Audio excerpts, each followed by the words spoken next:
Welcome to another episode of Listen to Us Rant About Movies. My name is Wes Ford. And I'm Zach Harris. And today is going to be an awesome episode because we are going to be reviewing Captain America, Civil War. And we have a special guest with us, too, that's going to be joining us. Nick Collins, director of Year of the Snake, a web series on YouTube. You should check it out. It's good stuff. You should check her out. In the meantime, you can always email us at listentousrantaboutmovies@gmail.com, and you can follow us on Twitter at LTURAM podcast, and you can also follow us on Facebook. You can also, I'm sure you're listening to us on one of these platforms, but we're all over the internet. We're multi-platform. We're multi-platform, and in case you haven't listened to our show before, feel free to find this episode on iTunes. You can find it on Podomatic, either online, and there's a mobile app for Podomatic, which you can listen to us on there as well. And YouTube, Facebook, Twitter, and you can contact us on our email. So we're all over the place. Just spreading that net on the net. We'll discuss what we've been watching since our last episode, and then we'll go into a review of our of Captain America: Civil War, and then we'll talk about spoilers after that in case you haven't seen it yet and you don't want it spoiled for you. We separate those two for you. And so let's go right into our discussion with Nick Collins.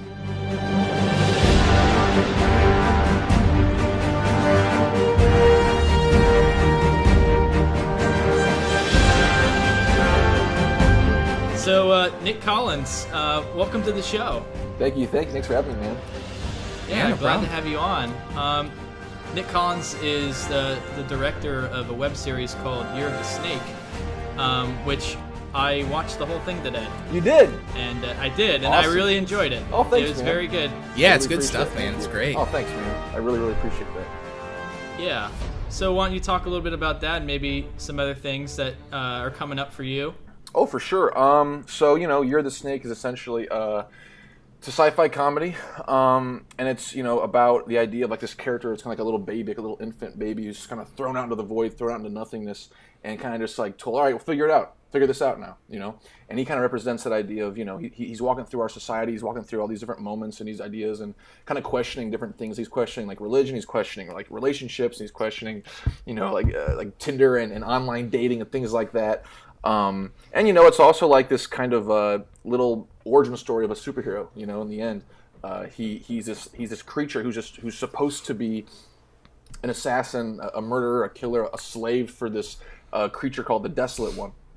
He was like born into slavery essentially, and a big part of it too is kind of like combating the idea of your destiny is not laid out for you. Whatever you are, he was born and bred to be a murdering slave for the Desolate One, and yet his friendship with V, the Special, that pretty much makes him kind of realize like, oh no, this guy is such a sweet, gentle, loving, gracious person. I can also be that, kind of like Superman. How Superman, he's this all-powerful God essentially, and he comes to Earth and he has every reason in the whole world to like enslave us and make us be his slaves, and but him being raised by Martha and John make him want to love people, make him sacrifice himself, and I guess that was a pretty big influence too. I guess I don't know what else do I say.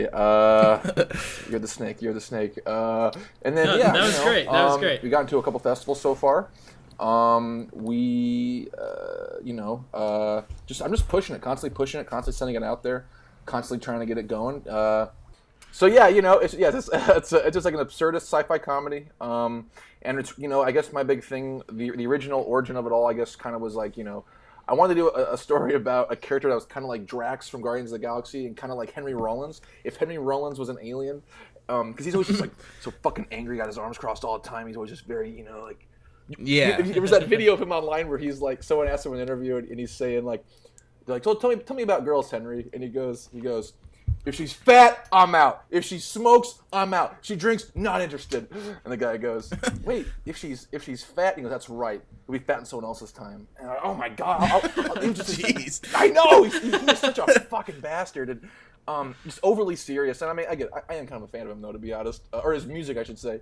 But yeah, that character, this like closed off, really angry, really just judgmental guy. That was kind of what Snake was supposed to be originally, and then we cast Pat Lindhorst, the wonderful Pat, as the lead, and he brought this whole new kind of element to the character. It's like essentially he kind of brought this like cute kind of like like oopsie kind of element to Snake, and we just kind of ran with that, and it just became very much this this little infant baby who's being taught these very important lessons, like you do not kill.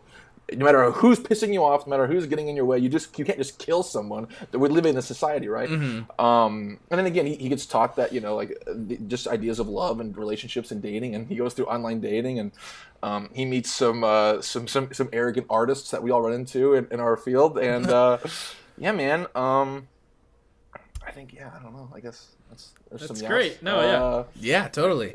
It's and I really like I'm sorry, Wes. No, go ahead. I really like the sort of goofy sitcom vibe the whole thing has, with the establishing shots and the kind of like weird off-kilter guitar riffs. It's really nice. I like that a lot. Man. I appreciate it. I was raised on like the Wayans brothers and the Jamie Foxx show and Seinfeld. Every night we'd have these on during dinner. And I think I just always loved the sitcom aesthetic of like here comes a cheesy joke, then woo, just to remind the audience like, hey, here's where you laugh, okay? Even if that wasn't very funny, here's where you laugh. These people think it's funny. Exactly. This fake voice thinks it's funny. But yeah, I just thought it was a fun the format of what a sitcom is, to play with that format. I thought would be a really fun thing to throw in. Because really what I want Year of the Snake to be is just a sandbox of ideas and formats and elements and archetypes and tropes to kind of just play with and bend and mess with. Hopefully I can do Year of the Snake forever. I don't know. I mean, I'm doing other things right now. I would like to do more Year of the Snake. But, when you make something, you want to just like, all right, I'm done. Maybe I'll come back to it later. But, But no, it was a wonderful experience. Incredibly happy with it.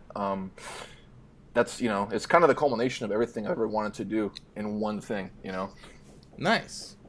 You have a showing of Year of the Snake coming up somewhere in Chicago? Yes. Year of the Snake this Sunday, May 15th, in Chicago. I'll be back in Chicago for the showing. I'm only back for a night. I wish I could stay longer. I'm incredibly excited. Emily Esperanza, Young Camelot, Wretched Nobles, they're hosting it. They're putting it on. Very, very, very thankful to all of them.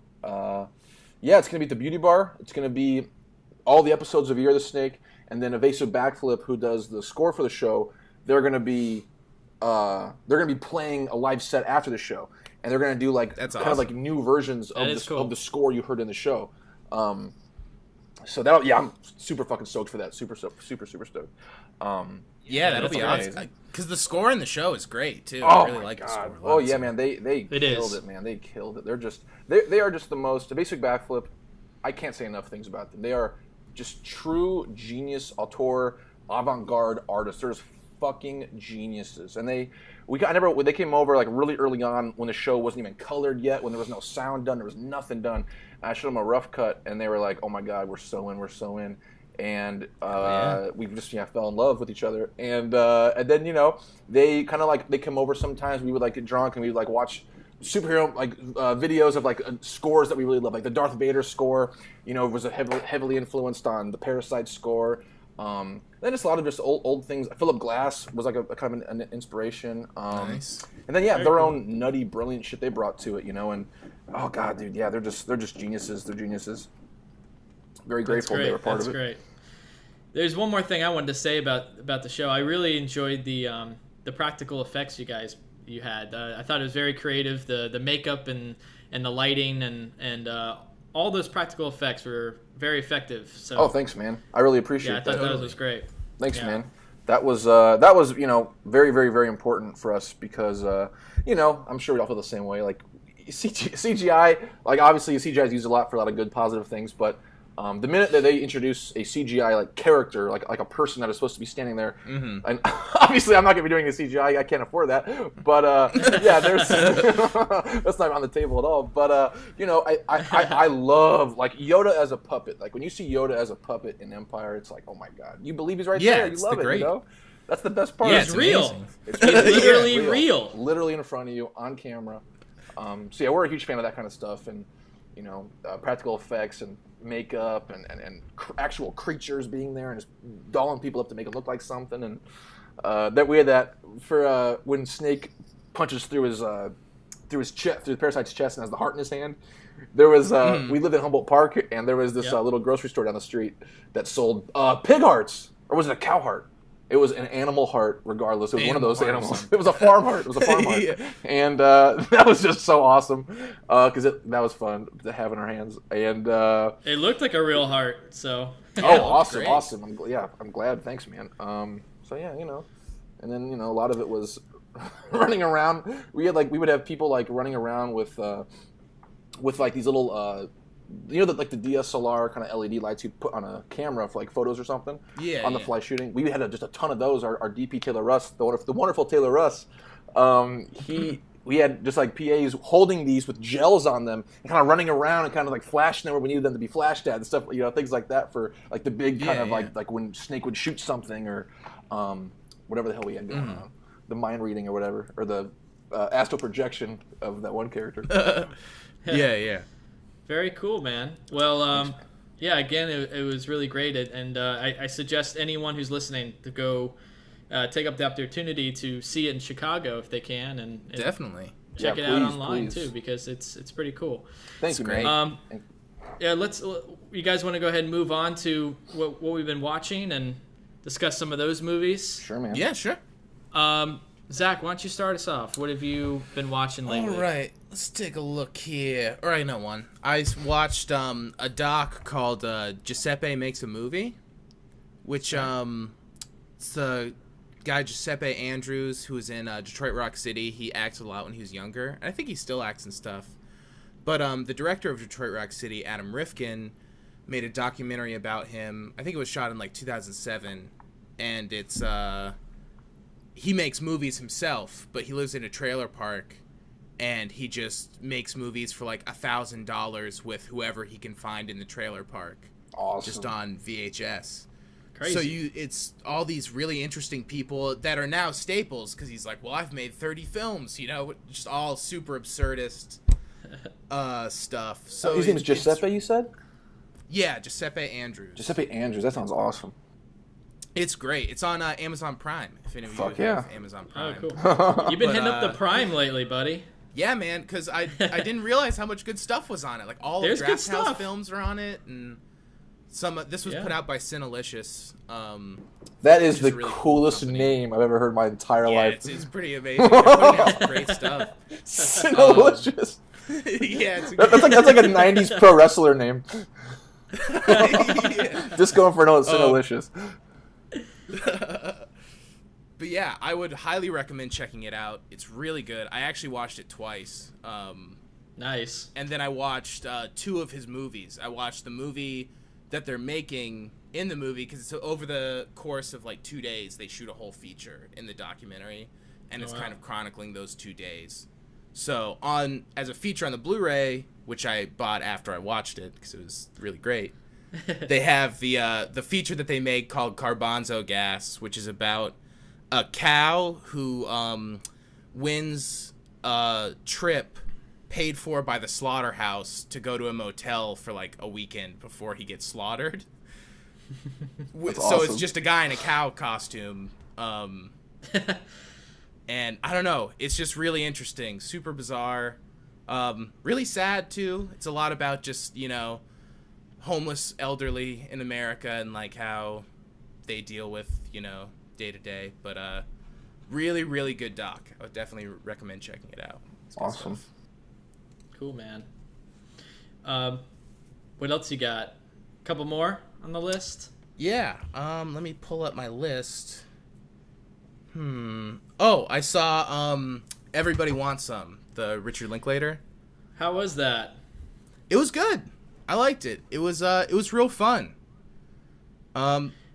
Mainly I just thought the performances were all really good. Like, the story is, it's very similar. It's a spiritual sequel to Dazed and Confused, and it's very similar in the way that, like, a eclectic group of characters counting down over, in Dazed and Confused it's one night, but this is like the weekend before college starts or whatever. Right.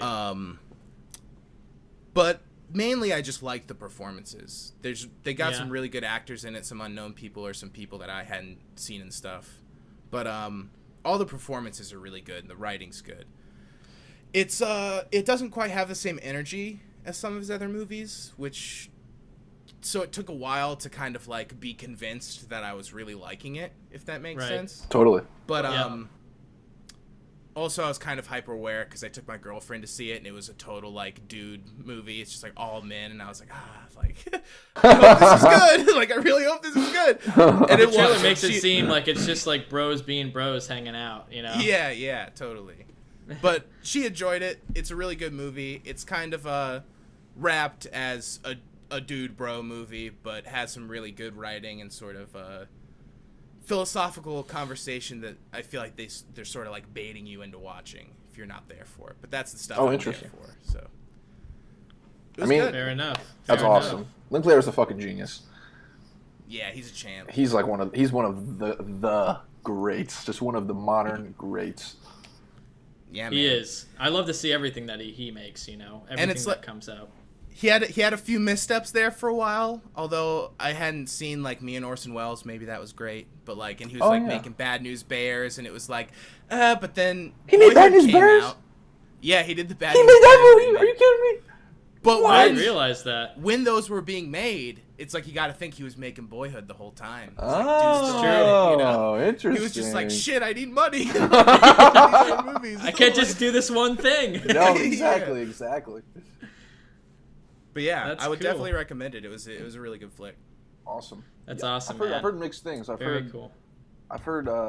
I mean, I guess I shouldn't say anything because I haven't seen it. But yeah, I've heard like really, really mixed reviews. I've heard like people who like have scathing hatred for it, and I've heard people who are like, "Dude, it's wonderful. See it."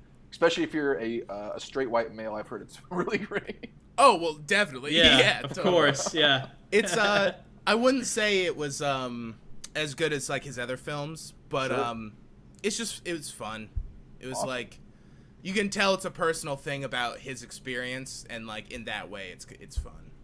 It's just nostalgic for his age group. Yeah, I think. Totally. Yeah. Nick, what have you been watching lately? Got a couple movies you've been seeing? Yeah, let me think. I guess what I've been watching a lot of recently is fucking Young Justice on Netflix. Did you guys watch that show? I love Young Justice. I haven't seen it. No. No, I haven't either. Oh man, it's wonderful. It's just like, they do this really great thing where it's an animated show, right? And so you think, okay, it's a kid show, whatever. People always write off kid shows. People do write off kid shows. People write off animated stuff as if like, oh, okay, fuck this. It's just an animated show. It's an animated movie. It's for kids. Sure, of course. But what DC does, where DC fails with their films, they make up for in their animated films and their animated shows. Because, oh my god, dude. Fair enough, yes. Because Young Justice is like, essentially, it's about all of the sidekicks of the DC universe are a team called the Young Justice, kind of like Teen Titans. But it kind of deals in like a very adult, kind of mature area, I would feel like, and they deal with relationships, and they deal with being an outcast. Like Superboy is a clone made of DNA from Superman and Lex Luthor. That's what he is. And so he has this constant he has to deal with this idea of like, oh, I'm two of these things. He's the two polar opposites, right? And he's in love with Miss Martian, who is a Martian from Mars, who looks like a big, terrifying, kind of like the alien from Aliens, right? And she finally shows her true form. She's like a cute, like green-skinned girl, and then she shows her true form to Superboy, and she goes, "I didn't think you would love me if I looked like this." And he's like, "Oh my god, I don't care what you look like. I've always known." Oh, it's just it's beautiful, man. And it's all about like, and there's always like people have been cloned, and they have to deal with the fact that they're clones, and then the people find out they have a clone, and they have to deal with the fact that they have clones. It's really fucking interesting. It's like, it's cool, heavy sci-fi shit, and Oh man, I just love it because Batman is in it and Superman, like all the heavy hitters are in it, but they're more like cameos. They'll show up and be like, "Hey, nice. You guys are doing this, and you guys need to do this instead," or kind of like the parent and child relationship is there. It's wonderful, man. Man, what else? The Flash, CW's The Flash. I fucking love CW's The Flash. That's like I haven't seen it. You gotta watch it. You gotta watch it, man. It's the villains. I've heard good things. Oh, dude. I'm not a fan of Arrow. I've watched some of Arrow, but Arrow's pretty rough. I that kind of turned me off to the CW stuff. I don't know. Well, but I've heard good things about Flash. I have heard good things about that show. So well, man, it's preference. I mean, honestly, man, like if I didn't grow up reading comic books, I never would have probably jumped into these shows. Because Arrow is like a true piece of shit. Like it's true shit. It's garbage. It's like one of the worst things I've ever seen in my life. But man, the Flash is just this wonderful, sweet show where it has so much heart, and it's if you can accept the fact that it's a CW show. And there's some teen romance kind of crap going on. There's some cheesy CW. Everyone's just beautiful. Everyone's just hot. So that's part of it. But they really nail the Flash, and you really give a shit. And the villains are such interesting. Like Zoom is this season, and he's this like dark demon version of the Flash from Earth 2. That's right. They go to Earth 2, and it's fucking amazing. It's fucking amazing. It's amazing. And then Reverse Flash is the villain in the first one. And the Reverse Flash is this guy from the future named Eobard Thawne who comes back in time to fuck up the Flash's life because he hates him so much. Oh, dude, it is like just a sci-fi show that has a little bit of like the CW, tween crap going on. But I forgive it because I love that show so much. But yeah, that's cool. The Flash, one thing I don't understand is why don't they just bring that Flash into the DC cinematic universe? Like, why don't they use that guy? Use those stories and... It would seem like they should just integrate them. Integrate the two, I totally agree, because this guy, first of all, like I said, Grant Gustin nails this character. He is the Flash. And the supporting cast is wonderful, wonderful actors. It kind of reminds me of like back in the day. Did you guys watch Smallville growing up? No, I've seen some. But didn't watch much of it, yeah. But you know what it is, right? It's like young Superman, young Lex Luthor. Yeah. Well, around the same time that Smallville was on, they made that Superman Returns movie. Remember that one with Brandon Routh? Brian Singer made it. Yeah, that was pretty rough. And I just remember feeling like we already have. You've already spent so many years with Tom Welling as our young Superman. Just make him Superman. He's already we got to know him. Yeah. We know him. I don't know, man. Totally. They're making weird choices over there at Warner Brothers. Yeah, seriously. Very, very briefly, what was your opinion of Batman vs Superman? Very briefly. Just so we know going forward before our Civil War conversation. I would say soul crushing. Perfect word to describe it. Yeah. Oh man. Yeah. Heartbreaking. Oh man. Fucking disappointing. We'll get more into that later, I think. A couple things I've been watching. I watched on Netflix. I was just looking for something to watch, and I found The Iceman. That Michael Shannon movie? Starring Michael Shannon. Nice. With an insane cast. Winona Ryder, Chris Evans, actually. Yes. Ray Liotta, David Schwimmer. David Schwimmer? David Schwimmer's in the movie. And James Franco. It's hilarious. That's crazy.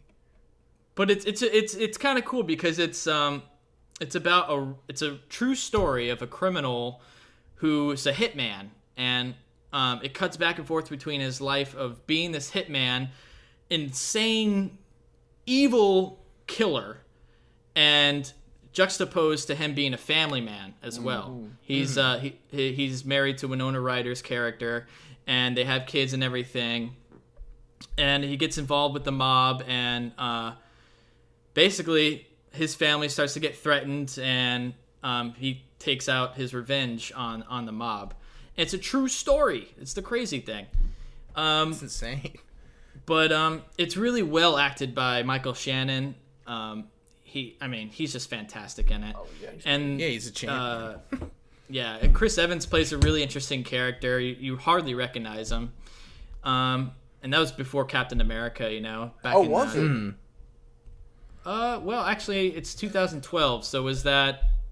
It was might have been... probably pre-Winter Soldier, right? But maybe That's pre-Avengers, after... isn't it? That's pre-Avengers, right? Am I wrong? I think that's pre-Avengers. Yeah.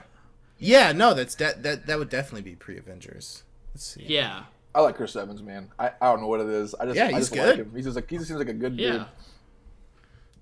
Yeah, so either way, it's pretty cool. I wouldn't say it's like an amazing movie or anything supremely fantastic, but it's entertaining, and if you like Michael Shannon, I mean, it's pretty cool. I'd check it out. I'll pretty much watch anything with Michael Shannon. He's amazing. He's awesome, super intimidating in it, and it's pretty cool.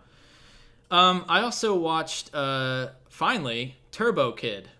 Oh, how is What'd that? you think of Turbo Kid? Yeah, I watched. You know, I was a little disappointed in it, to be honest. Not to say that I still really had a good time watching it, and I was very entertained when I was watching it, and I liked the world that I was in and the characters they created. I tweeted something about it. I said, every character in that movie is just a cosplay costume waiting to happen. Yeah, definitely. Like, every character is just a cosplay character. Yeah, for sure. The costumes are cool, and I like the whole comic book throwback, and I like what they were going for, but something about it didn't quite land with me. I'd agree. It's I feel like they did, if you go into it just kind of wanting exactly what it looks like, you'll get it, but they didn't there are other movies that like channel that like 80s nostalgia stuff, but they kind of just did that. They didn't really add anything or like subvert it or Right, they kind of just invoked that. And it was feeling. like if you're going to see like crazy saw blades flying around cutting people in half, and like doesn't like a guy like land on top of another guy and he like goes through him, just like the most insane gore and just like crazy Most shit. insane stuff. And it's like it definitely delivers on I that have front, to see but that, it at seems least. story-wise there needed, it's missing a little meat. Little meat in the story, but on the surface it's pretty cool. Yeah, and it looks great, and like the performances are good and stuff. Would you The recommend score it? is awesome. Yeah. It's worth watching for sure. Oh yeah, you know what? Honestly, just from the few minutes that I've gotten to know you, Nick Collins, I think you'd probably like it. Oh fuck yeah! I think you'd probably dig it. Right on. It's a fun watch. That's Right on. It is fun. It's not like you gotta see it, but Sure, it's definitely if you're in the mood for just like a fun like action movie, I'd Right say on. it's one of the better ones. Kind of like Especially Schindler's List, right? Yeah. Exactly. Especially in that like production level. They did a really good job with the budget. It was a low budget movie, so. Oh, right on. Yeah. Oh, that was a low budget movie? Low budget. Yeah, Yeah, very it was, low budget. Yeah, I think it was funded at the Fantasia market. Oh. Fantasia Festival. Because it was a big deal when I was there for Meathead. Everyone was talking it up. Oh, fuck yeah, Meathead! The Meathead was excellent, by the way. Excellent. Oh, thanks, man. Totally, man. One more thing I'll talk about. I also was able to catch Green Room. Oh, yeah, I saw Green Room as well. Yeah, Forgot Zach, to you write that saw on it. my list. My thoughts on it, I loved it. I absolutely loved this movie.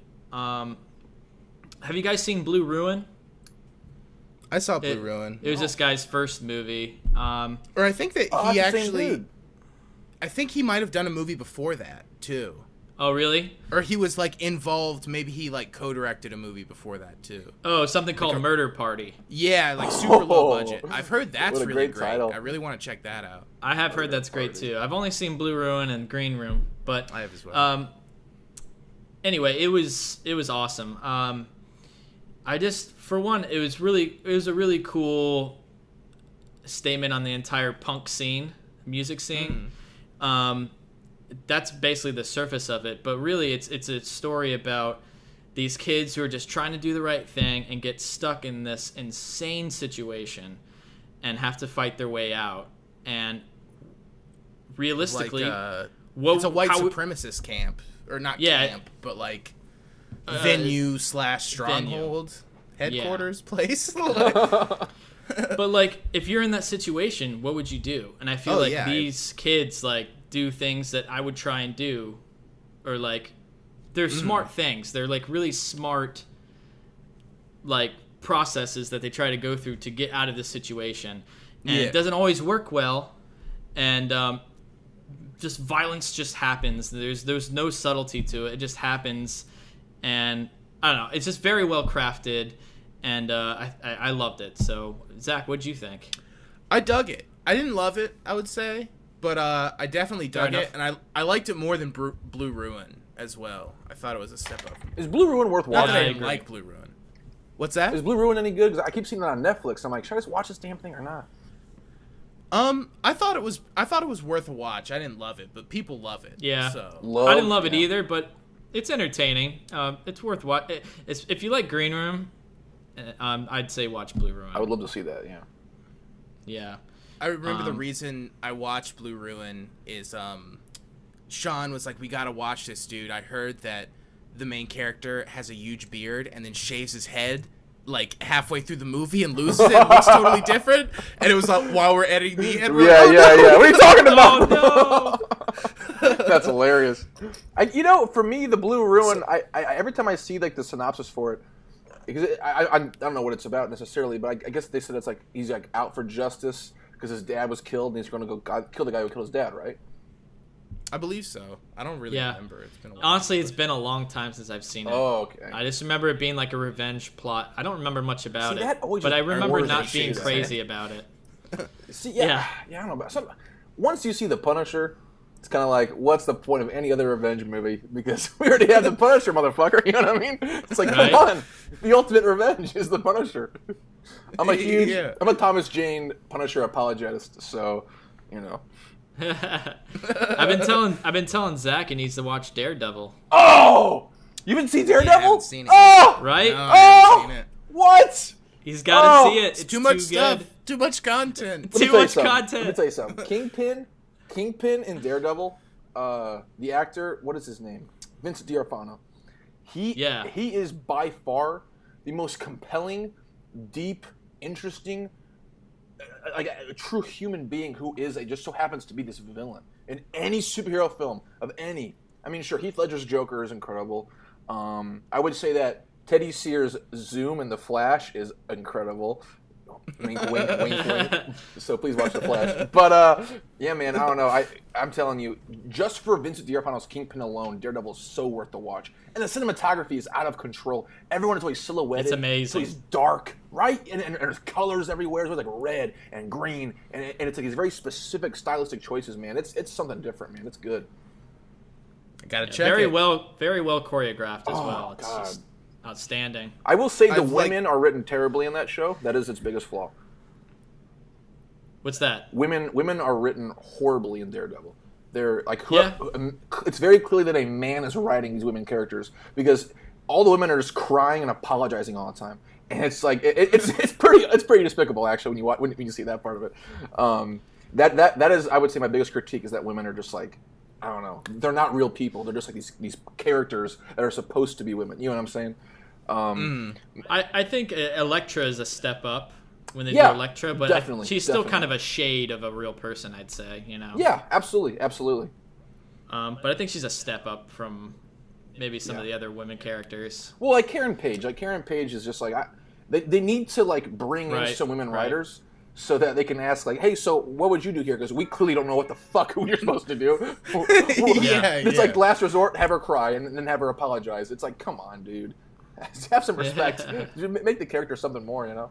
But yeah, man, I would agree. Elektra's pretty incredible. I really did love Elektra a lot. Yeah. Nice. Awesome, guys. Well, that'll wrap up our What We've Been Watching segment. Oh, wait, hold on. I'm sorry. Can I throw one more in there? Yeah, absolutely. God's Pocket.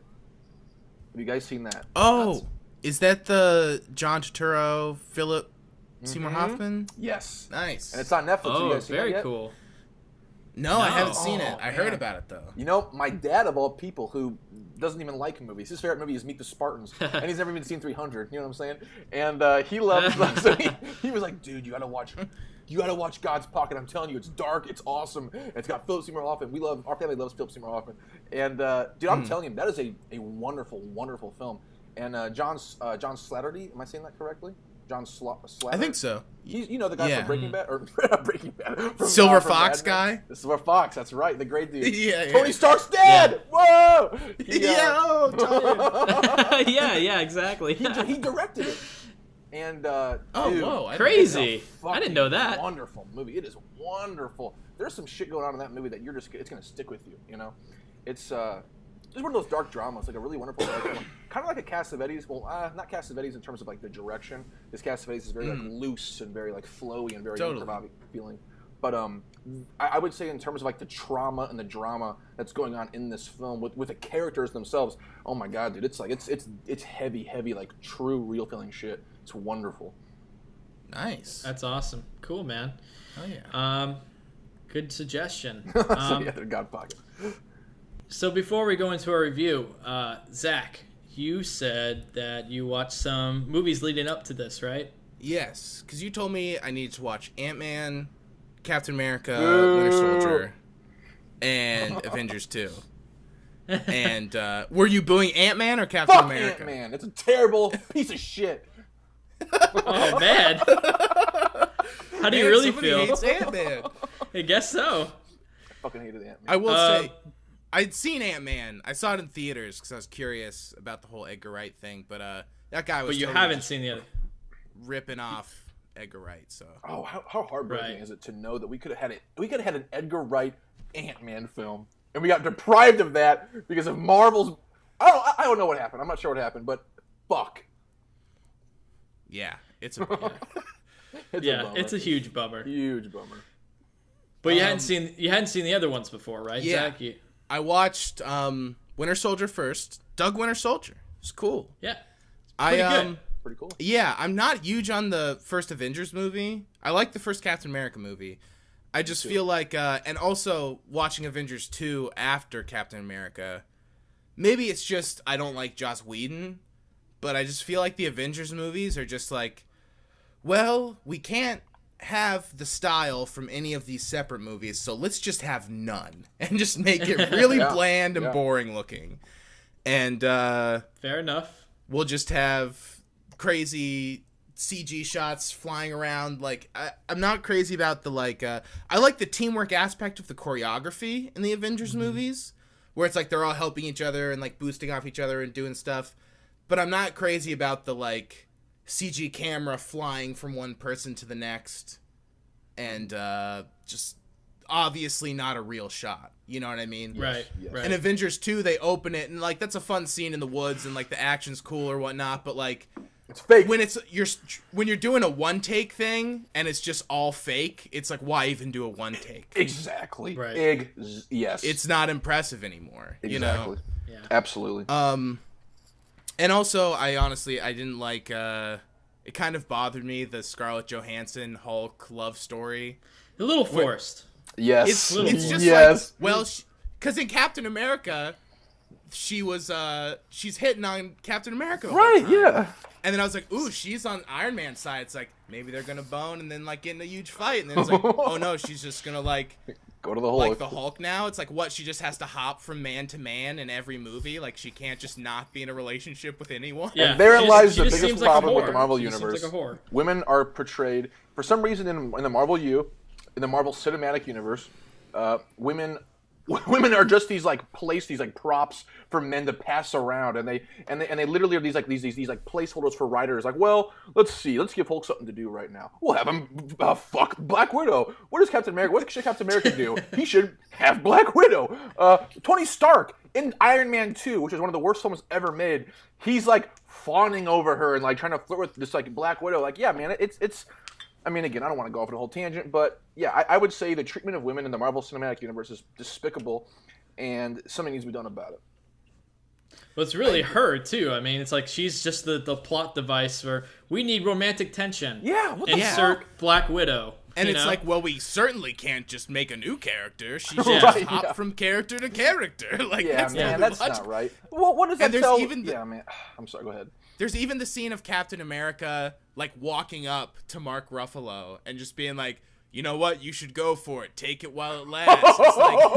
It's like so that you're literally just like making this okay because people are going to be like, well, she was with Captain America. Right. Yeah. Oh well, he said it's okay. Like here we go. He's got Cap's approval, so it's all right. So it's okay. Sure. Yeah. That just kind of put a bad taste in my mouth. Oh for the rest yeah, of the movie. man. I was kind of like, this is kind of bullshit. Yeah, man. 100%. But you liked Winter Soldier though. Yeah, I honestly just I don't know. The whole world doesn't always need to be in trouble. I guess for the Avengers it makes sense because that's why they assemble together to save the world. Yeah. But personally, I like small scale, big scale better. If that makes sense. Totally. Like I thought Civil War was kind of like that too. I felt like from all the Marvel movies I've seen, I'm not like a huge comic guy, so I haven't seen all of them. But I was kind of getting tired of the like, well, there's a bunch of things flying in the air and there's a clock, whatever the clock is, like before they get to a height or a literal clock, and it's like, all right, go on the flying things, kill everyone before the clock. Seemed like it was the final set piece for all these movies. Sure. And it was for Winter Soldier, but at least they switched it up now. And it felt smarter, though. You know, yeah, it felt, definitely. It felt smarter, and the writing was sharper. And Winter Soldier is still my favorite out of all the Marvel Cinematic Universe movies, just because it just seemed so much more effective. And aside from, you know, the Black Widow stuff we talked about, I mean, it's still fun to see them interact with each other. And you still have these really big moments and scenes that actually affect the entire universe, right? Yeah, it affects all the other movies from now on. That was like a pivotal movie in the entire arc of the story. Yeah. So, and the action's just awesome. So, I think Winter Soldier's my favorite. Yeah. I liked Winter Soldier. It ended. I was pleasantly surprised, and I was like, all right, let's watch Avengers 2. And then I was like, oh, my God. Like, man, I hope this next one's good. Like, but that's funny. I don't know. I will say at least it's not the DC thing where it's just like, well, there's going to be no jokes. No one better laugh during this movie. Yeah. This is serious. Like, we're going to give you a... This is a serious matter. Like, it's like, at least it's not that, but it's a little, the Avengers movie was a little too fake, just all around, you know. Gotcha. At least the individual movie, like Captain America, has like a style, you know. Yeah. It's like shot not incompetently. Yeah. But all right, so taking that, let's move into Civil War. So little intro into this before we go into our opinions. Let's just kind of. I'm sure anyone who's listening to this already knows what Civil War is, but for the purpose of repeating it, let's just go ahead and say Captain America Civil War. Here's a plot summary from IMDb. Political interference in the Avengers' activities causes a rift between former allies Captain America and Iron Man. And this is quite a big film that has more Marvel characters than any other Marvel movie ever. It has already grossed $181.8 million in North America for the opening weekend, and $678.4 million globally. So not the biggest opening. I think it got 5th biggest box office open domestically, which is breaking a record, but not something huge. But I think it's got legs, and I think as time progresses, it'll make more money. Because it's already getting ratings of pretty good stuff on Rotten Tomatoes and Metacritic. So, that being said, Zach, what did you think? General thoughts of Civil War. What was your opinion? I liked it. I thought it was fun. It improved a lot. Like my problems that I was just talking about with the Avengers, at least stylistically, like it wasn't fake cameras flying around to everyone and long fake one takes that just kind of get boring. Also, there's only so many times you can fight like giant aliens flying around that are just different aliens, and right. So it was interesting and it was different to see them fight each other, which was good. And I would say that they did a hell of a lot better than fucking Zack Snyder did with Batman Superman. Because at least by the end of this, I was wishing I was dead.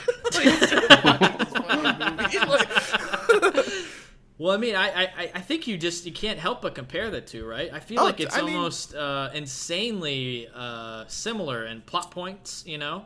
Yeah, I mean, you because have two guys DC's facing just trying each to other. rip them off. Right. Well, you have these established characters already with Marvel, right? I mean, we've seen these guys grow, and we know them. We know what they're like. We know their characters. We want to hang out with them. These are serious issues, but they're fun to hang out with. You know what I mean? Yeah. And I think with DC, it's like we don't really know these characters. I mean, we know the characters, but not in the cinematic universe. They haven't gained this emotional weight behind them. They're just shells of these characters, and they're forced to fight for no particular reason other than they have to. Mm-hmm. And, you know, there's just no emotional weight behind that. And I feel like that's what Marvel understood. Mm-hmm. And I also think it is good that Marvel has those scenes of them just, like, hanging out with each other. Like, there weren't really that many in this, but, like, in Avengers 2, there's the scene where they're at the party just all drinking together. That's the best scene in Age of Ultron. It's like that's cool to see. Yeah. Nick, what did you think of Civil War? What's your opinion on it? So, I loved it. Loved it, man. Loved it. I'm dying to see it again. Like, I'm fucking dying to see it again. I cannot wait to go see it. I might go see it tonight. Who knows? I want to see it again too, man. Yeah, right? Because I don't know. I feel like there's so much weighing on this film. Like, this movie means, like you were saying, it means so much because we've gotten to know these guys. We know who they are at this point. We've had, almost, is it 10, if not more, around, what was it, 7, 8, 9, 10, something like that? Around that. Something getting like to that. know these fucking people and these characters. Yeah. And, yeah, man, there's just so much payoff. It's so beautiful and so sweet and so emotional, and everything is earned. Every moment of this film is earned, you know? When Tony and Cap are fighting, there's that great scene that I love when he goes, he hands Cap, like, 2 pens, right? To, like, sign the thing, to sign the what's it called, the Scobia Accords. And he's like, what is this called? It's called a olive branch? Olive branch? Is that what it's called? And Downey Jr., who is just a champion of actors always, right? Like, it's just, you can feel him saying, like, Cap, come on, I'm one of your best friends. We don't always see eye to eye, but like, I'm your friend, man. Like, please do this so you don't get in trouble, because you will get in trouble. You will. So please. Yeah, man, I was like really, I was really, really into this movie, man. It really just wrapped me up. And you know, in a lot of ways, I would say, because obviously this is a very obvious comparison, but we can't help but make this comparison, you know? It's everything Superman and Batman movie should have been.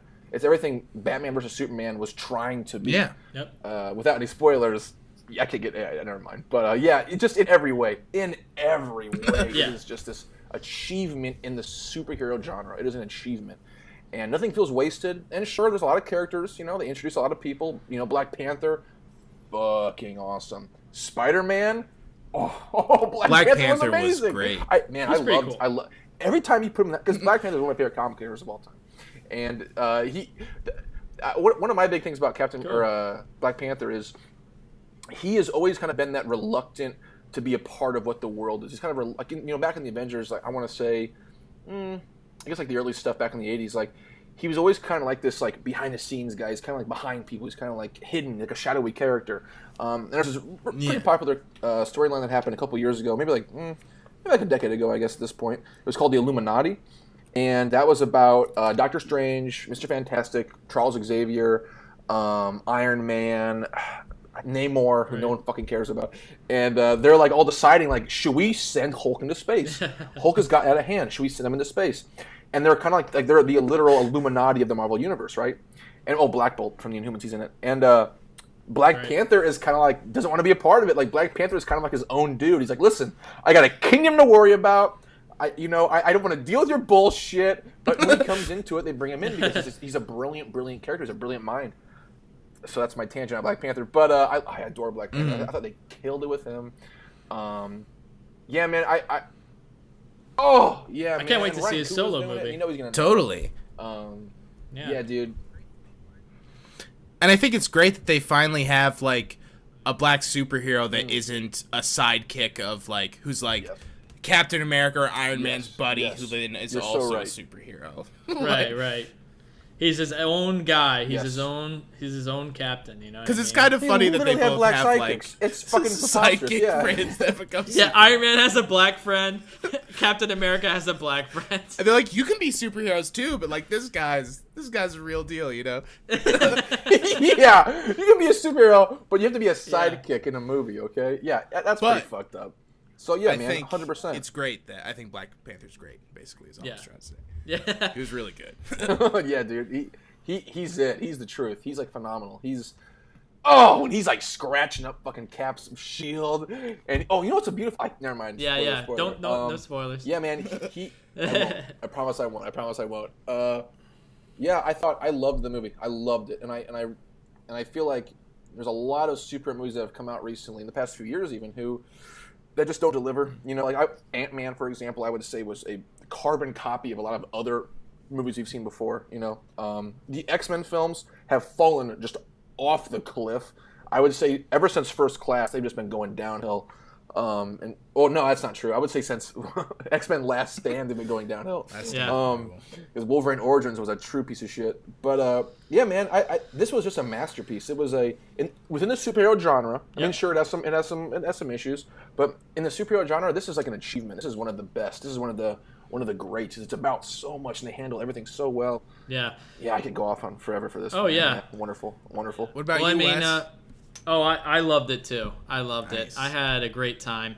Like I said earlier, not my favorite out of them, but still a great, as you said, Nick, achievement in superhero films. I mean, I just can't believe that they made a superhero film with all of these characters, yet it didn't feel like overstuffed to me. You know what I mean?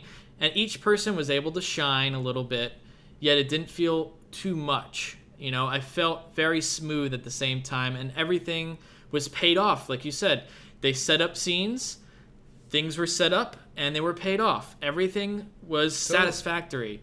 And one thing that this movie gets that DC's Batman vs. Superman doesn't get, and I'm sorry, I'm going to sound like a Marvel fanboy throughout this entire podcast, but it's kids can watch it. Kids will enjoy it. We had fun.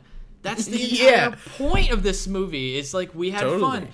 Not only was it fun to watch, it also brought really good universal themes to the universe, right? Like it brought real thought-provoking plot points that made you think and really brought emotional weight to these characters.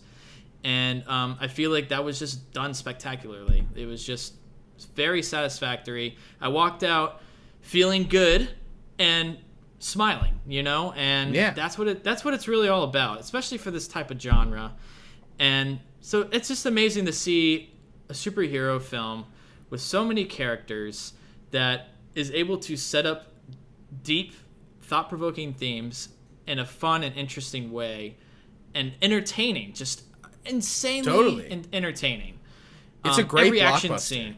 Oh, it's a great popcorn flick that has just way more intelligence than most popcorn flicks have. So, I totally loved it, and I can't wait to get more into some of the details. But, I mean, not going to spoil anything, but the airport scene, one of the greatest scenes. Oh, it's great. Yeah. To see put on film. It's just awesome. Yeah, that was, And just everything. So I'm very excited for like what's to come with Marvel, and they just have it right. They just understand it, you know? They just get it. Yes. They got it down. Yes. Yeah. So for sure. Mm-hmm. Well, I think, do you guys want to just go ahead and move to spoilers? Oh, yeah. Sure, yeah. yeah. Anything else you wanted to say before we head into there? Any general thoughts that don't kind of spoil anything in case no one wants to listen any further? Zach, do you have anything? I don't know. I think that these guys are doing the new Avengers, right? The people who directed this? I think so. Russo right? brothers. They directed Winter Soldier, and they directed this one, and they're gonna do the next 2 Avengers movies. All right, the next 2 Avengers movies are gonna be way better than the previous 2 Avengers movies. I think that they're good for these. I think they've done the best ones. I think Guardians is still probably my favorite Marvel movie, but that's also because I'm super invested in all the characters. Like you know what I mean? I'm not like I haven't read all the comics, so like I don't know the backstory and everything. But no, that one's fun. I love that one. Yeah, it's great. I think that the franchise is in good hands because the Avengers 2 to me was just like very boring. And this movie was long. And it didn't feel overly long though. It was paced nicely. It felt like they got everything in. Granted, maybe some of the stuff could have been trimmed a little bit in the beginning.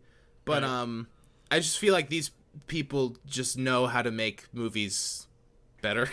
I guess. Yeah. Oh yeah. Just it sounds stupid, but I don't know. I just felt more inspired than previous ones, and more thought out just visually, which I liked a lot. So, very well said. All right, well, let's move into spoilers starting right now. This job, we try to save as many people as we can.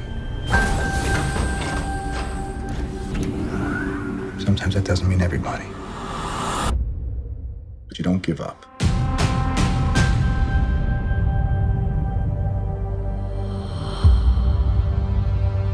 New York. Washington, D.C. Sokovia. Okay, that's enough. Captain, people are afraid. That's why I'm here.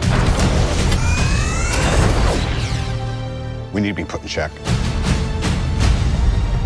Whatever form that takes, I'm game. I'm sorry, Tony. If I see a situation pointed south, I can't ignore it. Sometimes I wish I could. Sometimes I want to punch you in your perfect teeth. I know we're not perfect. But the safest hands are still our own.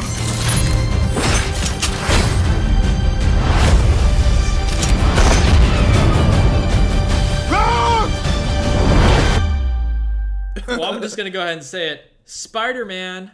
What? Oh my god. Yeah. yeah, dude. Listen. It's good. Best Spider-Man movie ever, and it's called Captain America. I don't know about that. I don't know. I'm a big maybe fan not. Maybe not. I love Raimi Spider-Man. Spider-Man. I love Spider-Man too. I gotta say, but I don't know. I just as a guy who's read many Spider-Man comics and grew up with the animated series, and that's the character, man. And it feels great to really kind of like they brought him home, you know, like he's finally in a safe place now. And we've had some bad Spider-Man movies lately, and I didn't even see that second one. Oh, dude. The first one, I was just like, man, this is stinky poo. I shut this off. Just the moment in the Amazing Spider-Man when like Peter Parker was like skateboarding down the hallway, and the teacher was like, "Hey, no skateboarding," and he flipped up and went, "Yeah, whatever," and then like jumped on it again. It's just like, oh my god, like what the fuck is going on, guys? so like, stupid. This is good. Andrew Garfield, for me, Andrew Garfield was never Spider-Man. That era of time that we all lived and existed just never actually happened. He never was Spider-Man. Those movies do not exist. Yeah, fuck that guy. He's not Spider-Man. How dare him? And the costume was shit, you know? And oh my god, it just like it kind of felt like Spider-Man, the amazing Spider-Man, if you will, if it's called right. It was kind of like Batman fuck Superman's V. Because it was just this like stupid movie where they really wanted you to like, hey guys, come on, you know this character, so come on guys, here's a bunch of his villains, come on, here they come. Fuck story, fuck character development, just know these guys are coming. And there was all these dumb little references to like, you know, what was it? The Amazing Spider-Man 2 they have like, you know, there's a scene where a guy walks by and there's Dr. Octopus's tentacles in the back, and there's the Vulture's wings and all this shit. It felt kind of like how Iron Man 2 was a piece of shit, and how Batman fuck Superman's V was a piece of shit, because they just like it was just this entity that exists only to let everybody know, hey guys, eventually we're gonna make all these other fun little movies too. We're gonna make a bunch of other little fun spin-offs. Don't give me spin-offs. I don't care. Give me just a movie that is a tangible, like, you know, solid arc and character development, man. That's why the Sam Raimi movies are so excellent. Well, the first two, because, you know, he gives a shit. We give a shit about Peter Parker. That's my. And in this, I felt like they did a good job of like introducing him in the most compressed, small way and making it work. Because I was like, made it work. How the fuck are they going to introduce 2 new superheroes in this movie, right, and bring Ant-Man into this universe and make it work? It's not going to happen. Right. And then I left and in went, a movie that's called Captain America. Totally. It's called Captain America. I mean, it really is more of an Avengers movie, a more effective Avengers movie. But it's also just as much a Captain America story too. You know, It's a really cool blend. Well, that ending. Can we talk about the ending? Oh. Yeah, let's skip to the ending. Well, we can talk. We can jump. We can just kind of piddle pat back and forth. We can jump around. But for me, the most beautiful moment of that film that I'm like borderline fucking crying over, man. I'm telling you, it's been sitting with me since I've watched it. It's when Captain America's voiceover is going on, right, and Tony Stark's like reading the letter, and there's that phone. Yep. And Cap goes, you know, if you ever need me, I'm always around. Oh, I'm getting chills thinking about it. And then Cap shows up in the last frame, saving his best friends. There he is, saving his buddies from that fucking government prison. That is just the and I don't know who was saying it earlier, but that's why the Russos, the Avengers, are in good hands with the Russo brothers, because they understand heroes. They understand what a superhero is, and what a superhero is. It's the proactive Jesus Christ. It's someone who, hey, I'm giving my life every day for you. I don't care what's going on. My life, like an alcoholic, my life is dedicated to this one specific thing. Only it's not booze. It's saving people's lives. It's protecting others, you know? So, you know, Cap's moment at the end, man, I'm telling you, that was like, that's what Superman is supposed to be. Like, Civil War is literally Iron Man, a super brilliant, smart ass who has no powers but has a suit. And then this man who has all the super strength and superpowers, and stands for the idealized romantic version of the American dream. Butting heads, right? That's what Batman and Superman was supposed to be. And they just, I mean, obviously they failed. But, like, this movie was, like, you know what I'm saying? Like, this was the perfect movie of, like, hero versus hero. Ideology versus ideology. And they both, where they're coming from, you totally get. You totally buy it. Like, I mean, for me, like, I understood and appreciated both sides of the story. Totally. I think that's what made it really compelling, is like you totally get both sides, you know? They both have really good arguments, and you're like, throughout the movie I like switch sides. I'm like, I'm totally Team Captain America, you know? And then at one point I'm like, man, Iron Man, you know, he's got some really good points. And then I'm like, man, fuck that guy, Captain America, man. And so it's just like they really did that well. And sorry to bring it back in again, but Batman vs Superman, that's about 2 different ideologies, right? They didn't have that. They didn't have 2 different ideologies. They were the same. But also, I'm sorry, Wes. Continue. I was just gonna say, but this really brought 2 different, really thought out ideologies to the table, and you can relate to both sides, and that's what makes it really compelling. Totally. And like in Batman Superman, it's like you're talking about the ideal of the hero, you know? It's like, didn't Superman like literally come home with groceries and like talk about like making dinner, and he's just like bummed that he can't hang out with Amy Adams? It's like, can you imagine in this movie Captain America just being like, you know what, fuck all you guys, I'm gonna go kiss this blonde that you know, like when he's like kissing the blonde girl, it's like, all right, we're just gonna like split because I just right. You know what I mean? Right. Which, by the way, that scene, just talking about it when he kisses the girl and then he looks back and then you get the little nod. Wonderful. So good. Well, that's the other reason why I think movie, why Civil War is an achievement, and just a fuck, man, it's a fantastic movie, because there is that level of humor. There's that lightness.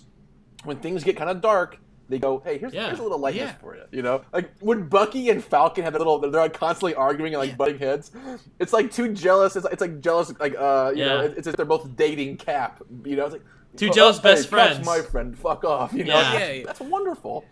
And you need that lightness. Because the movie does deal with dark, heavy themes. Totally. But that's what's so. Man, I can't. I'm just so impressed and wowed by this film because they deal with all this heavy stuff in a very, very, very, very classy, professional cinematic way. Man, like these guys they're champions, man. Like this movie convinced me, man. It was like they're it. They get it. They know what they're doing.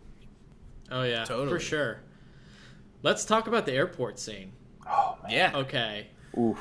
For one, let me just say, aside from the obvious awesome action that made me geek the fuck out of seeing all these characters fight, it was cool because it was like they didn't really want to hurt each other, you know what I mean? And they like ran with that, you know? They're like, they're not really trying to like kill each other, but they're fighting each other. And I thought that was awesome, you know? Totally. Like it wasn't like we're going to murder each other. They're just like, we need to fight these guys and get them down, but, you know, pull your punches, you know? I thought that was just really cool to see because, I've just never seen that. Plus, the other layer of all these characters facing each other and seeing, like, all their powers combine, you know? Like, they totally understand, like, seeing these different characters' powers and using them together, what they can do. Totally. Like, it wasn't in that scene, but, like, when earlier in the movie when Captain America runs up to the building and she, like, pushes him up with her... Yep. He's like, just like we practiced. That's a great moment. Like, that's a really cool thing. And it's like, in an Avengers movie, you would have had a shot behind him and it would have zoomed into her and then flown into the building and then flown into the sky and circled around back to you know what I mean? It's just like... It's almost like they're, like, not drawing attention to it because it's like... They're making you feel like they've been doing this together. So it's like... It feels real. They're in the groove of it. Like, they know what they're doing and they're not drawing attention to those cool moments.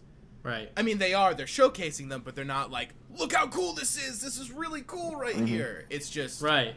That's the way they work together, which makes it feel more real. Absolutely. Yeah. So, back to the airport scene, like, having them fight, but also... getting some surprises out of it, right? Yeah, like, totally. Whoa, Ant-Man turned to Giant Man. Oh, yeah. It's just super fun. Awesome. Oh, that was beautiful. That was awesome. It felt like kids playing with action figures. Yes. It really did. Yes. You know? It did. Mm-hmm. It did. It totally did. I believe that was that not... I actually, before I saw this movie, I had watched just the first trailer, and then I avoided everything. Okay. I avoided pictures. I avoided... TV commercial. I avoided everything. I wanted to go into it just completely fresh. I wanted to be non-spoiled. Was that something they spoiled prior to the movie's release? You know, Ant-Man's growth. Yes. No one. No, which good, is awesome good. because that they didn't show it in the trailer. Shit. That was wonderful. You would think that that's an easy thing to insert into the trailer. Sell people on it, yeah. Of him like throwing the plane down on the ground, but they didn't reveal that at all. Good, so I saw everything. So I was completely shocked, and it was cool to see. Even after everything that I saw, I was still surprised. That's awesome, yeah. And that's just that's awesome. You know, so that moment means so much. That is like, I mean, again, like I grew up on comics, man. So like for me, Giant Man. Well, okay. So in the comic books, Ant-Man, who is also Giant Man, he is a wife beater, and that's something they don't put in the books or in the movies at all. Hank Pym like beat his wife. And so what they did in this movie was Scott Lang was the second Ant-Man. And so it's really... There's a book called The Ultimates that came out about, probably about 10 years ago or so. Mark Millar wrote it. It's called The Ultimates. And what he does is he delves into the darkness of these superheroes, of the Marvel characters. And Giant Man is this amazing scene in The Ultimates where Ant-Man turns into Giant Man, right? And to beat up Captain America. Because Captain America... is going to beat the shit out of Hank because he beats his wife. And Cap's like, oh, no, we don't do this. I don't do that. And so Giant Man grows to Giant Man size, and he's like, all right, fuck you, Cap. I'm going to beat the shit out of you. And then Cap's like, oh, I don't care how big you are. I'm Captain America. You're going to be defeated. And he beats Giant Man. That's a whole side tangent, but read The Ultimates. It's wonderful. But Yeah, man. Oh my God, seeing Giant Man on screen. They've never done that before, right? Like, has any super movie done that? I don't think so. A giant person? No, Maybe no. They haven't. Pirates of the Caribbean. They did it. Remember that? Calypso. Remember that? Fucking nightmare. Yeah. But more about Ant-Man. It was cool to see his powers. When he shrinks and goes inside like Iron Man's suit. So cool. Like that was a cool Yeah. scene too. So cool. Yeah, Like, that was cool fun. to see him like pull it apart and like that's awesome. Absolutely. Yeah. And It's even like throughout riding that on whole arrows, thing, right? Yes. yeah, riding on arrows and he flew and like went into the crack and like started pulling things out. Brilliant. It was cool. And then back to Spider-Man. Ooh. Just throughout the whole time, I love how he's just like this inexperienced kid, you know? Yeah, he's like that's asking what he should do. He's like this wisecracking kid, and he just like won't shut up because he's just like anxious and he just wants to impress Iron Man. I thought that was awesome, and they're just like, you've never been in a fight before, have you? Because people don't usually talk this long. Yeah. Was that Cap who said that? I think Falcon said that. Falcon, that's right. And let's talk about Falcon Yeah. for a second. Anthony Mackie's Falcon is wonderful. I love that character so much. Oh, he's Yeah, awesome. he's great. That was my my little brother's favorite character was Falcon growing up. And Falcon, actually, it's funny because Falcon in the books, he had a white, like all white outfit with a little bit of red. And this is a complete side tangent, sorry. But my brother and I would always like play with our toys outside, right? And his white costume got like all fucked up and brown because he like make him fly in the sky and hit the dirt and he get all fucked up. But so yeah, that's just a nice nostalgic moment. But yeah, man, Falcon, I think they just nailed that character because Anthony Mackie brings such a fun kind of sweetness to that character where he's not. Totally. Well, I think, and I hate to say it, but I think Don Cheadle like really sucks as War Machine. Like there's nothing interesting about War Machine at all. Whereas he's just like, I'm just Don Cheadle and I'm just your buddy. He literally just plays the buddy. Yeah. Whereas Anthony Mackie's like this funny, witty, cool dude. Yeah. Yeah, and like I don't necessarily have a problem with Don Cheadle's like performance. I feel like he just got nothing. Yeah. Just don't give him anything to do. Because even that fight scene, there's not You much just show up in our War Machine. Like, Yeah, there's not much like weight behind it. Yeah. Although I do think that I like how there was actual consequences when he gets shot out of the sky, right? yeah. And he falls, and then he's like, he's paralyzed now. He can't Right, fucking walk anymore. I liked seeing that there was an actual consequence of something like that happening. You know what I mean? Totally. He didn't just get up and he was fine. Like, no, from now on, War Machine now has metal legs. Wait, He has metal legs now. And I feel like that was Yeah. Yeah, he was like trying to learn to walk with. I think they were like more like braces. like braces. Yeah, they were like more like I electronic. never heard him braces. like walk like he was doing the physical therapy at the end. No shit. Yeah, but he had like metal right. braces on his legs. Like an so he exoskeleton can't walk thing now. almost. So War Machine has to Yeah. be in the suit all the time, probably. Yeah. Right? Yeah, or his braces. Once he gets used to yeah. those, you know. Okay, on a side it's like- note, remember in Avengers 2, which is, again, a pretty horrible film, but one of my favorite parts, maybe the only good part in Avengers 2, is when War Machine's Don Cheadle is like, he's like, so I shut up, and I go, boom! Remember that? And then he's telling those guys that story, and the Avengers are kind of like, who cares? And he tells those other people the story, and he's like, gives that look of, yeah, fuck yeah, this is a good story. I knew it was a good story. Yeah, that's awesome. That part. He's like, what's wrong with you guys? Everyone else, that story kills.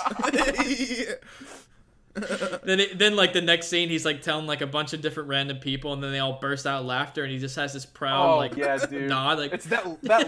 Yeah, you know what? You're right, man. That's funny. It's not Don Cheadle's performance. It's the writing. He is not. They don't give him a shit to do.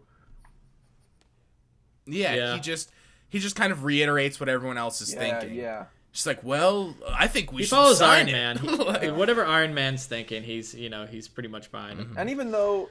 Which is, I think, a little different than Falcon, because Falcon follows Captain America, but he has his own thought processes, you know? Totally. Like, he's like, you sure you want to do this, man? Like, Yes. And I some liked heavy shit. I liked the expanding of his character. I feel like now, even though he is still like loyal with Captain America and everything, he's his own person in these movies. Whereas the previous ones, I felt like he just felt like Captain America's sidekick in a way. Yeah. You know.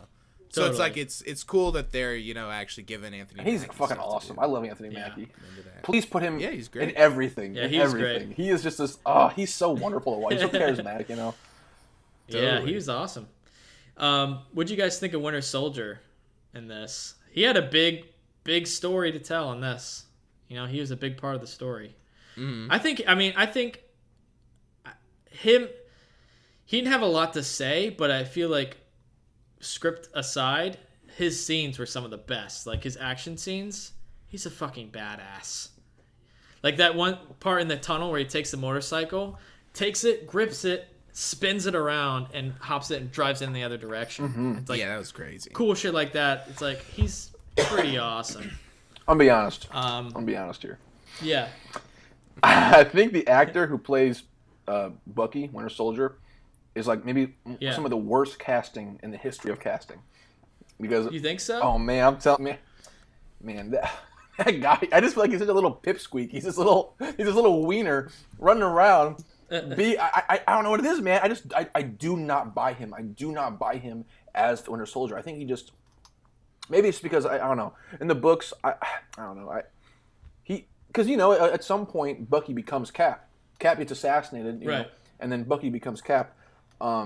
Which I thought, on a side note, sorry to interrupt, no. but I thought that was gonna happen. So did I. I was waiting for it. Didn't happen. Didn't happen. Anyway, but I don't think it's a bad thing. That's why Chris Evans still got some years on his contract, probably. He does. Yeah. They're saving that for when the contract runs out. And he needs it. He needs it. And I'll be honest, man. Chris Evans. I want to see Chris Evans play Cap for the rest of my life. Oh, he's awesome. Like I said, that last shot is like, oh my god, dude, you're always be around. Like that's what a superhero is, man. That's what superheroes. No matter how hard, right? Come on, because Tony Stark is. They are at ends. They are at fucking complete goddamn opposite odds, man. And the fact that he's like, hey, man, even though we had this big fight, I love you and I love all of you, and I'm always going to be there to protect. That's what superheroes are. Superheroes are God. They are the proactive Jesus. They are these characters that, because I believe in God, and I like to think that that's what God would be, right? Like God would be this thing that he's this thing that's like, hey guys, it's going to be okay because I'm here. It's going to be okay. I'm here. And that's what Cap, they do this in this movie. That's what Cap is in this movie. He's like, hey, I'll always be around. Oh, God, it just gives me chills, man. That last Anthony Evans performance is so fucking beautiful. And then Anthony Mackie just turns around and gives that little smirk. And there comes Cap out of the shadows like, I got you, buddy. I'm going to save you. Oh, man. Plus, that's so Captain America, too, He's this leader, this strong leader, and he does whatever it takes to get the job done. And he sticks to his guns no matter what. And he did that throughout the entire movie. And then at the end, he still apologized for his mistakes that he felt that he made. And he's still there, and he's still the captain. So good. That is Captain America, man. And I mean, that's what really, in the end, you're like, okay, yep, this is a Captain America movie because it's like, that was the character, and it's so spot on with everything that he is. Totally. I loved it. Vision too was. Yes. I thought he was. He didn't have as much as I thought he would do, but I thought he was hilarious. in the movie, though, could Vision have been there the whole time, fighting? No, it's a disadvantage, right? I feel like Just because he's immediately. He's too powerful. You know what? He's just too... stop. Yeah. Very instantly. You know what I mean? Well, that's what makes Scarlet Witch a really cool foil to him. I mean, that's what I think. Oh, that's yeah. The Scarlet Witch. Yeah. She's one of the only characters who has she can manipulate time and reality, and she can literally reality, right? So having Vision in her, I'm sorry. She's super powerful. Yeah. Oh yeah. She's super powerful. I feel like isn't Vision and Scarlet Witch the only two characters that have powers? Whereas Iron Man has a suit, Cap is super strength, super vulnerability. Anthony Mackie has wings, and shrinks. But then Vision, and oh my God, I'm blanking on her name now. What is Scarlet Witch's real name? Holy shit, I should know this. Elizabeth Olsen. No, Elizabeth Olsen. What is Scarlet Witch's name though? Oh man, what is that? No, Last name's Maximoff. I don't remember. Wanda Maximoff. Wanda. That's Wanda Maximoff. Right. Well, in the books, they are a couple. Yes. So I want to see that. I want to see that little sexual interaction happen. Which I think they kind of led into that. It could happen. Oh, there was it's a little gonna tension happen. there. Yeah, it's gonna happen. Vision, got a little Vision penis. Wanda, well, she has a real human. She's a human vagina. But yeah, I can't wait to see that happen. That's gonna be wonderful because it's just cool. Because I think they did a really cool job with that too. Where like Wanda felt like a real character, you know. Whereas we talked about earlier, she Scarlett felt Johansson, good in this movie. Yeah, she definitely. Because like Black Widow, Scarlett Johansson's character, like we talked about earlier, is always just like the love interest for someone, you know. Whereas Wanda, Scarlet Witch, definitely was like her character. She was her own character, and she was dealing with how the world was afraid of her, and everyone's afraid of her. But Vision's not afraid of her because Vision is also like a god. He's this like scary being that no one can explain, you know. I can't say enough good things about every piece of this movie. You know, like they just nailed it. They just nailed it, man. It's like almost 3 hours long, and there's so much going on that's so wonderful and so good, and just like the relationships. That's what's so great is that the relationships between people, like you care about, and there's emotional weight happening, and that's why when they do actually fight in the movie, it feels good. It feels earned. It feels correct. It's like, oh my god, you know. Yep. Yeah. Oh man, yeah. I can't. I'm just rock hard over here thinking about this goddamn movie, man. It's so wonderful. Let's talk a little bit about the villain. What did you guys think of the villain? Like the main villain, Zemo? Zach? He was cool. I mean, once again, don't know if this was a guy who's like in stuff or just a guy, but I like the concept of that. You know, you think this is all happening, and then it ends up he's like, well, I can't beat the Avengers, so I just like, but they can maybe beat themselves. Like, that's interesting. Yeah. I thought the guy's performance was good. Yeah, I guess I was just being someone who doesn't know much about like the comics and the lore and everything. I was almost waiting for him to like go report to some costumed like supervillain, and when that didn't happen, I expected him to do that. Yeah. It was kind of nice too that didn't happen. That like the villain could just be like a guy who was like, you guys, like, yeah, you know what I mean? So like that's cool. But yeah, I thought he was. I like that aspect. That I mean, I know a lot about the comics, not as much as you, Nick. I don't think, but I do know. I've read a lot of them. I know that Zemo exists, but I don't really know much about him. But either way, I did like that he was just like, in the context of this story, just a normal guy.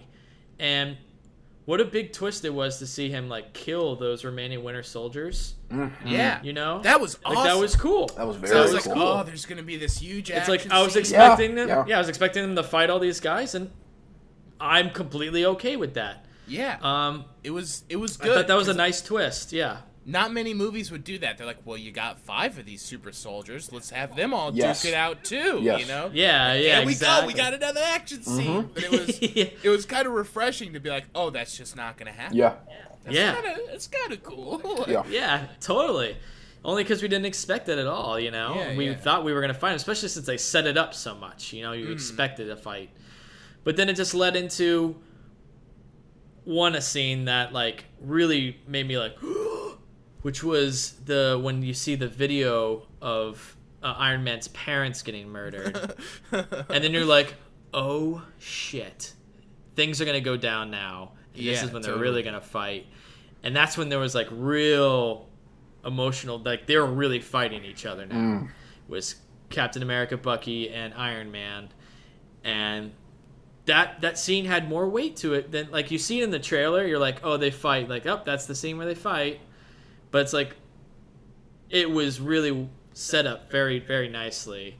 And you felt every punch, you know? You're like, oh, man. It's like, this is crazy. He's gonna try and kill him. Like, this is crazy. Yeah. I thought that was awesome. And also, I just thought the choreography seemed, like, all the fight choreography seemed stepped up since the previous ones, too. Oh, yeah. And also just more real and harder hitting. And maybe that's because they're hitting the other character that, like, you want them to be fighting because you want to watch it, but you also are invested in both of them, so you don't. So, like, yeah, you're like, stop, but keep going, but stop. Yeah, but I do feel like especially during that fight, there was the action just played out better. It just felt I don't know, felt better. Oh yeah, than the previous movies. Yeah, totally. And going back to the action scenes, like it's cool. I loved everything they were doing, like creatively with Cap's shield, you know, and all the fight scenes with that. But it's also hilarious, and Spider-Man pointed out that shield completely does not follow the laws of physics. Oh, he did say that. He did say that. And I'm sorry. Go ahead. I laughed internally. But yeah, I don't know. I really, really enjoyed the movie, and I felt like even with that big conflict in the two ideologies, it was able to wrap up in such a glorious way to where you're like, they're going to be okay in the end. And I literally can't wait to see this movie again, and I can't wait for other movies to come out. Like, I can't wait for the other Avengers movies now. It's just pretty surprising that they pulled all that off in that movie. Yeah. I was like, it really is. No way they're pulling all this off. They totally did. Yeah. It's pretty surprising. Yeah, it's a huge accomplishment. It really is. Because that's like always the flaw, right? Like that's in history we've seen. Whenever there's a superhero movie, and first thing that comes to mind is like Batman and Robin, right? And Batman Forever. So many villains. I love that movie. I love that movie. Listen, I love Batman Forever. Oh! I grew up on that movie. Yes, it's so good. I grew It's up so on that good. movie. Batman and Robin, not a fan. But it's bad. what I mean is just compact with too many villains or too many like heroes. Spider-Man 3. Spider-Man 3. Ugh, yeah. Spider-Man. Rough. Spider-Man 2, Amazing Spider-Man 2. Oh my Oh my god. god. Didn't Awful. like Oh my God. it. Awful. Garbage, like true garbage. Like, I think I'd rather watch both of you shit into my mouth, and then I would shit, and then eat the shit made of your shit. I would eat that shit. I'd rather do that than watch Amazing Spider-Man 1 or 2 ever again. Cause That's a great box quote. They should get that on the back of the Blu-rays. yeah, Nick Collins says. Huge quote in big box letters. Yeah, that was like true trash. True trash. Hey, let me ask you something. So, I think what's going to happen now at this point, people are going to be like, oh, man, I totally called it. I called it Winter Soldier killed Tony Stark's parents. I fucking called it. I definitely did not call that. I did not see that coming. And it was a I didn't see that coming at all. Right, because I feel like, Yeah. and when you think about it, like if you look back on the film, if you were to watch it twice, you're going to be like, oh, sure, I see where they planted the seeds there. But dude, that shook me up. That was a brilliant twist, I thought. Because you know, a cool thing about it is like, as a lot of superheroes are, right? Like, you know, Batman's parents were killed and he became a superhero. Spider-Man's uncle is killed, he becomes a superhero. Iron Man's parents died, and then, you know, whatever. He didn't really care. He just, I'm sure he cared, but, you know, his parents, you know what I'm saying? His parents died at some point in his life, and then later on he became a hero. And so, oh, dude, just the fact that they could just intertwine all 9 Marvel films into this film. This film was like the culmination of everything. You know what I'm saying? Like, oh, that Totally. was like beautiful. That was beautiful, and it worked me up, man. I can't say enough good things about that moment. And then when Tony Stark says, "Son of a bitch, kill my mom." Oh, are you kidding me? Yeah. Downey Jr., man, just fucking totally. bringing it, you know, like, you feel it. Like you said, man, you feel every punch because there is so much payoff and so much emotion behind the battle that's happening. Oh, God, dude, I just can't say enough good things about it. Like, that worked me up. That worked me up. Yeah.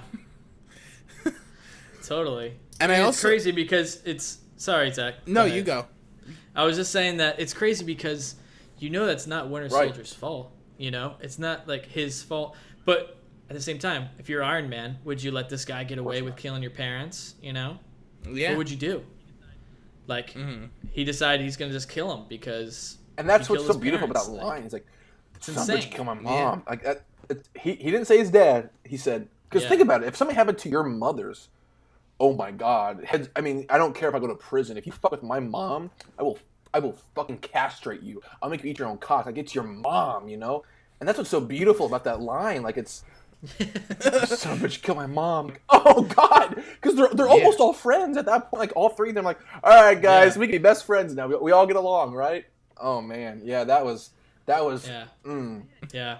It's like, man, you're right. Son of a bitch did kill your mom. Damn. Yeah. And at that point, I'm on Iron Man's side. It's nuts. But again, you're right, because, well, and that's what's so beautiful about the trauma and the drama of that script is that Winter Soldier is like, dude, I'm sorry, but I didn't choose to do this. They fucked me up. They manipulated me. And Iron Man's like, I don't care. Yeah. I don't care. You kill my mom. You kill my mom. I don't fucking care. You're dead. Oh, and oh my God! And then when Captain America is like, I can do this all day. That callback to the first film. Callback to. Oh my God. Yeah. Oh my God. First and second, actually. He says, I only know because I watched it recently. Does he say but he says it in all of his movies. He says that awesome. line. That's awesome. It's like his catchphrase thing. That's because I mean, come on, man. Like, and that's what's so great cool. about. You know, because when I was a kid, like when I read comics, like comics were not cool. They were not hip. They were not hot. No one gave it. I'll never forget when I was in 7th grade. We had a thing in our school. I went to St. Vincent in Peoria. There was a thing called Reading Day. I don't know if you guys had that in your schools, but it was Reading Day, and it was once every year where everyone wore pajamas or sweatpants or whatever, and you all sat in pillows and you read books all day. Yeah. And I brought. It was the best day ever. Yeah. And I brought a bunch of comic books with me. And my teacher was like, "Nope, you can't read those." I can't read my Mom the Space Knight books. What are you talking about? And they're like, "No, those aren't books. Those are comic books. Those aren't books." And that like broke my heart. And you know, and now today, you know, kids are reading comic books. They're cool. They're hot. You know what I'm saying? It's like that. Oh God, I don't know, man. That's why a movie like this means so much, because there are people out there who are filmmakers who are like these genius, phenomenal, brilliant, like true filmmakers who are looking at the source material, who are looking at comic book characters, who are looking at what the idea of superhero is, right? And they're saying, we're going to give you like true drama. We're going to give you like emotional weight to these stories. And oh God, dude, I mean, I can't say enough, man. This movie really was like, it was it. It was an achievement. They nailed it. They got it. They figured it out. You know, this is like, I would argue, next to The Dark Knight, is maybe the greatest super film ever made. I think it's going to have a lot of cultural influence for sure. Oh, I mean, we're going to look back on it and be like, guys, remember those guys fighting? Like, you know what I mean? Yeah, because it's going to be crazy. It's just, it's so at emotional. least like one of the biggest chapters in this franchise, for sure. Oh yeah, dude. It's like definitely one of the biggest chapters. It's and crazy. it's the best Avengers movie, and it's not an Avengers movie. Yeah, it totally is. It's the best one for sure.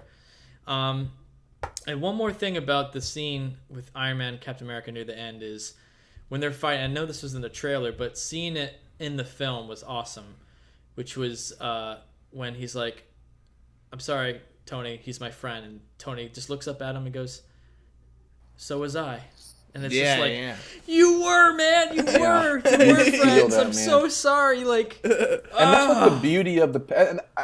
So, like, you know, in the comic books, like, if you read Marvel DC, I hate the whole idea of like splitting that up and making like, I'm a DC guy, I'm a Marvel guy. Fuck that. If you like comics, if you like superheroes, you like them all. So for me, like, I read both. I don't. It's stupid. I don't do that garbage. You know, I love all of them for own reasons. You know, so like, I think what's really brilliant about the Marvel Cinematic Universe is that like in the comic books, when you have these crossovers and you have characters meeting characters and fighting characters, you've read every other book individually. So when they do team up, it's like this really powerful, beautiful thing. And now what the Marvel Cinematic Universe has done is that they've taken the idea of comic books and put it into the film world. Like, Zach, how, you know, Wes told you to watch Ant-Man and Avengers 2 before seeing this. Yeah. There's a reason now, totally. right? Because this movie, and don't get me wrong, this movie feels good on its own. I mean, probably. I guess I don't know, but like, to see everything lead up to this movie, oh my God, the payoff alone. Yeah. Like, and honestly, just watching it and going, man, they've really had this all thought out before they made any of this. Yeah, dude. Like, they really had this thought out. Yeah, totally. Yeah, I don't necessarily think this movie holds up on its own because I feel like if you haven't, let's say you've never seen any Marvel movie, you don't know what the fuck's going on. Yeah, I guess you're right, man. You might not give a shit. I mean, I think you might be like, whoa, this is like pretty cool. Like I'm in the shit and like things are happening and there's a story there, and I think you could get by, but I don't think that's what it's meant to do. What it's meant is it's supposed to be an overarching story, and they're connecting the universes, and that's the point. And they did that, yes. And I think they did that well. And that's never happened in films before. I will say, that has never happened in a film before. Yeah. Where you have to see 7 films to really appreciate the emotion of one scene, you know? Yeah. When I saw it, my roommate and his girlfriend went. His girlfriend, I believe, had not seen any of the other movies. Oh, really? And interesting.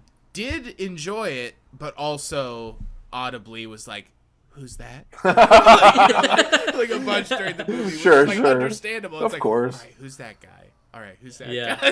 like, yeah. There's Why do I definitely, care? a lot that you're gonna need to get up to speed on. Yeah. I feel like I haven't seen any other ones, but yeah, I believe it, and that's why I wanted Zach to watch those movies leading up because like it brings much more. Before, but. Yeah, it brings much more to the table because you're like, all right, now I know what's going on. Right. Yeah, totally. So, so I think that's gonna wrap it up, guys. I could go another 3 hours doing this, man. I tell you what. Oh, I could keep going. I could keep going all night. It's crazy. But yeah, it was Nick. Thanks for coming on, man. It was my great God, having thanks you for having on. me, man. Thanks for having me. I really appreciate it, man. When can people see your show again in Chicago? Want to plug that in again? Oh yeah, please. May 15th, Sunday, May 15th, Chicago, Illinois. Get there around 8:30. Beauty Bar. Year of the Snake, the web series will be premiering in Chicago. I have a quick question too. Oh yeah. Is this screening? Are you showing the episodes individually, or is there like a combined cut of the episodes? Well, so it's a good question. That's a great question. When I submitted Year of the Snake to film festivals, what I did was I recut all 9 episodes into one feature film. And so it's been getting into festivals as a feature, which is really funny, And I don't think these assholes even know that it's a fucking web series.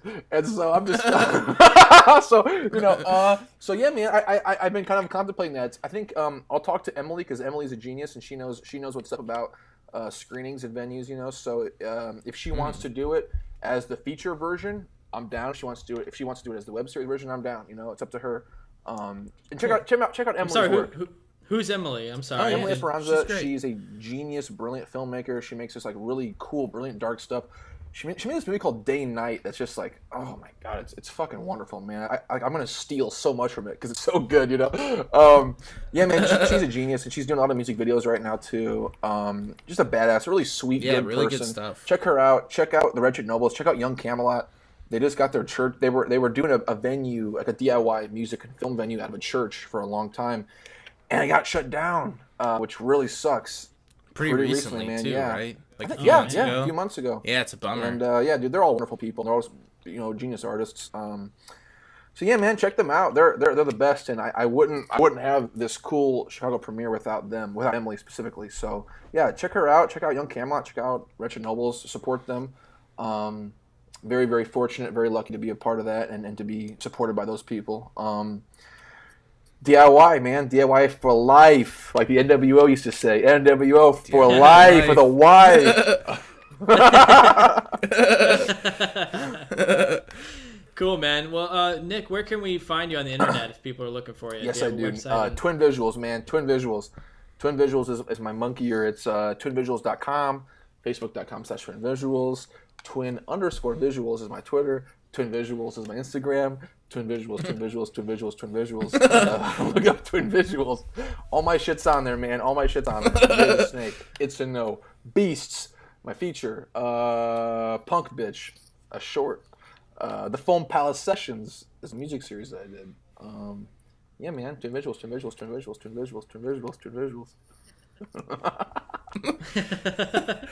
But you gotta type it that many times for it to come up. Yeah, right. Yeah. All one word. All that one many word times, that yeah. many And times. there's, like, Yeah. cackles in between. No spaces. Cool, thank man. you so Well, much, thanks guys. I had again a for blast. joining This us. was awesome. Oh, definitely awesome. Real quick, we didn't score the movie. We didn't give it anything out of 5. Oh, you're so right. Thanks, Zach. Let's Plug score that in real it. quick, you know. Nick, we usually give a number out of 5 stars. So what would you give Civil War?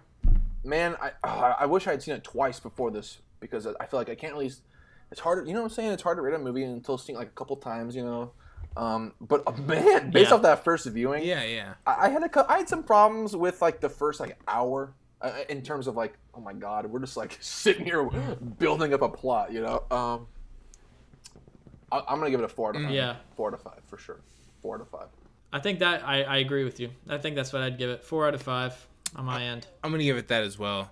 Scaled to the comic genre, I will say. As a comic book movie.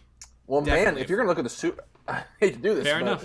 So let's say there is the film rating, like cinematic world rating, and the superhero genre. Yeah. I would say 4 out of 5, maybe like, 4 out of 5, maybe even 3.5 out of 5 in the cinematic world, but in the superhero genre. Oh my god, 5 out of 5. 5 out of 5. It's one of the greats. It's one of the greats of the superhero genre for me. One of the greats by far. That's a totally fair assessment, I'd say. Yeah. Hell yeah. Very cool. All right. So there you have it. That's the end of our review and our episode for this week. You can find more of our episodes on iTunes. You can find us on Podomatic online, and there's a mobile app as well.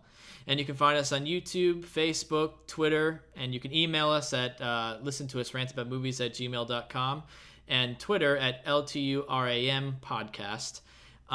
Please follow, like us, share, rate and review us, subscribe, do all the things, and it would be much appreciated. That's it. Thanks again, Nick. Thank you, guys. Thanks. Zach, thanks, man. Great talking to you as always, and yeah. I hope to do it again. Yeah, I'm sure we'll have you on again, and it'll be great. So till next time, guys. Till next time.